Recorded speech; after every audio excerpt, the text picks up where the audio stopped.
When humans turned around with curious minds, eyes glittered to face the sky.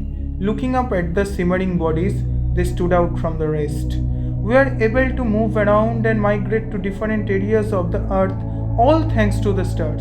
Because of them, we are able to cultivate, sell, and keep track of the dates. It's when Kepler documented the motions of the celestials, Newton found his well known laws. But from where did these seemingly little bodies come? The nursery of the stars are the funeral pyres of the previous generation. Yes, fate of the stars is just like a simple human being, death. A huge star's body in the form of stellar dust is left behind when it dies to give birth to the next generation. Once gravity begins to accrete these particles, a protostar or the embryo of a new star is formed. In order to have a stable star, the gravitational contraction of these protostars must be halted. But how could a star survive in the harsh pull of gravity? The process of nuclear fusion, in which two lighter atoms combine to generate heavier ones, provides the solution. However, the end product's overall mass is lower than the early ones.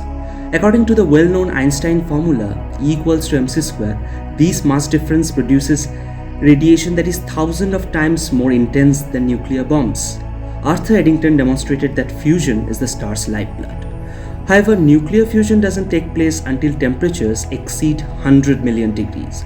This explains why very low mass stars, which are typically 4,000 to 25,000 times heavier than the mass of the Earth, are unable to generate enough pressure through gravitational collapse to ignite nuclear fusion and counteract gravity. They eventually become brown dwarfs, which are dull beings. Fortunately, not every protostar experiences this. They acquire sufficient mass to initiate nuclear fusion. Its energy releases an outward pressure that counteracts gravity and results in a stable star. However, stability is not always there, and not all stars experience stability for the same length of time, since not all of them have access to the same fuel. According to intuition, greater mass stars should endure longer due to the abundance of fuel, but things are not always simple. Higher mass stars also radiate more quickly, which means they burn through their fuel much more quickly. They must do it to counteract gravity, which grows stronger with mass. Therefore, we are unable to employ common sense in this situation. We must examine the equation that controls a star's stable state. These equations finally declared the victory of the radiation rate argument, and we may now detect lower mass stars with longer lifetimes. However, a star has no way to halt the gravitational squeezing when the hydrogen in its core is completely consumed, forcing the star to reach for helium.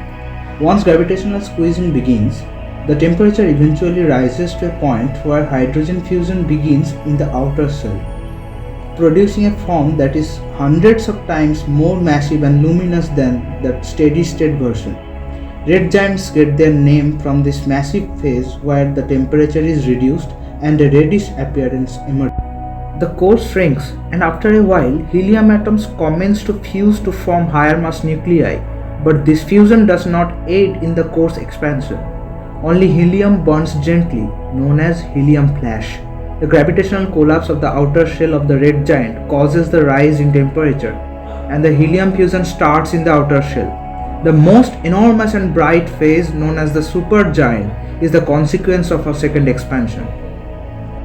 After supergiant development, the star's mass gradually defeats gravity and escapes into space, leaving the collapsing core behind. But then Pauli's exclusion principle appears to exclude the possibility of two precisely identical fermionic particles, such as an electron, proton, or neutron, having the same energy. Hence, the collapse can't last indefinitely. Therefore, a collapsing star can't accommodate a large electron density due to the need for higher energy states, which necessitates extremely high temperatures. Low or intermediate mass stars like our Sun can't exist at this temperature. As a result, core shrinking comes to an end, leaving behind a considerably smaller, colder, and more dense core than the preceding young stars. White dwarfs are the name for these objects.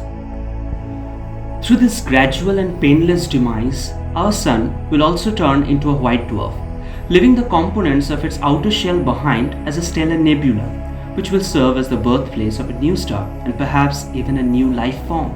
But not every star has the opportunity to pass away peacefully.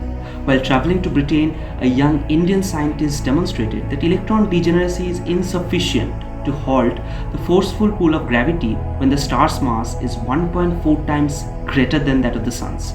This mass limit is named after that young scientist Subramanian Chandrasekhar as Chandrasekhar limit.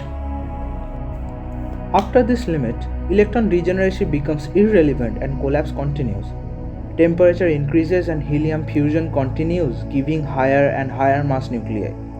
The fusion ceases after the formation of iron, which has the most stable nucleus.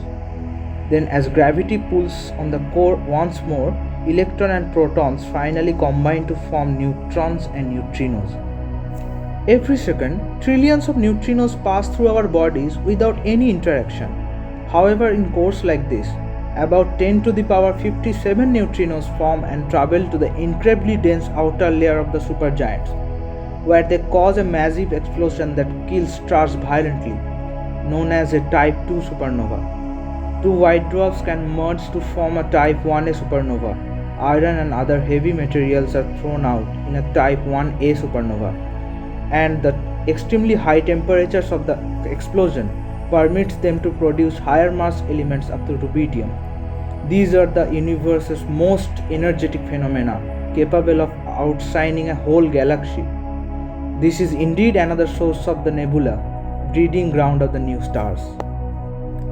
It leaves behind a neutron star, which has a core formed by neutrons and is incredibly dense. The neutron star is held against gravity by the pressure of neutron degeneracy. Neutron star is not completely chargeless. It has some amount of electrons and protons, which creates strong magnetic fields across the poles of the neutron stars with enormous angular speed. Strong electromagnetic pulsars are produced by these magnetic fields. These neutron stars are called pulsars. Jocelyn Bell was the first to notice these pulsars. Some pulsars last long and others fade away. After expelling electromagnetic radiation for billions of years, pulsars finally transform into quite peaceful neutron stars that hide from our abilities to observe them. When two neutron stars merge sometimes, a powerful explosion known as kilonova results. This redistributes the neutron star's nuclei, resulting in the formation of atoms with very high atomic numbers, such as gold, uranium, or platinum. But this is not where the saga ends. If the star is extremely heavy, even the neutron degeneracy is unable to counteract the gravitational pull, and eventually the entire star's mass is compressed into a volume no larger than an atom. As a result, a powerful gravitational field is created, even light cannot escape. To form a black hole with a certain mass of star, it has to be compacted within a sphere having celestial radius. Every galaxy's center is home to these voracious giants. Since black holes cannot emit light, we can only detect their direct presence when two black holes merge, producing a tremendously powerful gravitational pulse. 2015, LIGO detected the first gravitational wave. Black holes are still largely unknown to us, and this continues to baffle physicists. Stars die, but when they do, they let the universe see the freshly cooked atoms. The three elements that make up life, nitrogen, oxygen, and carbon, were heated up in the centers of the stars and released when the star perished. Stars gave their life, so we have ours. Thus, eternal game of nature continues, demise of the old and beginning of the new.